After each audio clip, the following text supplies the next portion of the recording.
আজকের পাঠ জুহলিখিত সুসমাচার তার 15 অধ্যায় 18 পদ থেকে 27 পদ পর্যন্ত।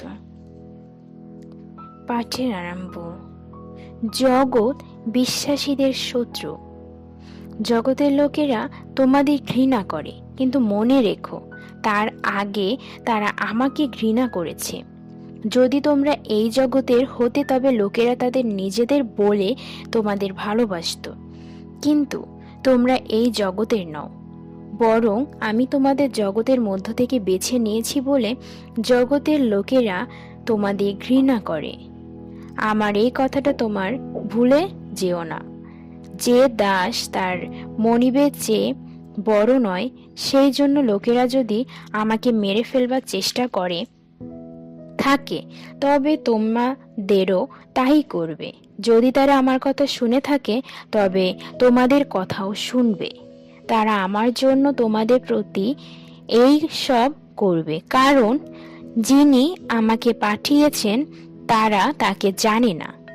আমি যদি না আসতাম ও তাদের কথা না বলতাম, তবে তাদের দোষ হতো না। কিন্তু এখন পাপের জন্য তাদের কোনো অজুহাত নেই। যে আমাকে ঘৃণা করে সে আমার পিতাকেও ঘৃণা করে।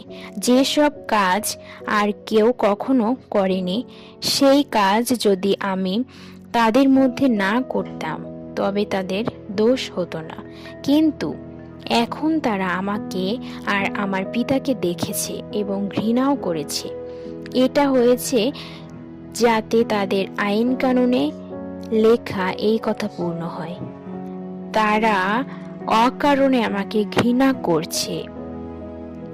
যে সাহায্যকারীরা আমি পিতার কাছ থেকে তোমাদের কাছে পাঠিয়ে দেব, তিনি যখন আসবেন তখন তিনি আমার বিষয়ে সাক্ষ্য দেবেন। ইনি হলেন সত্যের আত্মা, যিনি পিতার কাছ থেকে আসবেন।